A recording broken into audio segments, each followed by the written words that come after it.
Hello and welcome back to new blog. আজকের ওয়েদারটা খুবই ভালো। বিকেলে বৃষ্টি হচ্ছিল, এখন কিছুটা থেমেছে।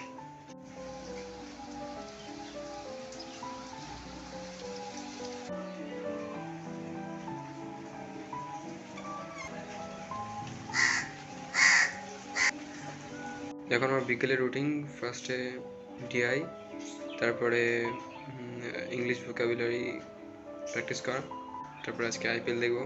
আজকে first match RCB versus SRH. শুরু করা যাক।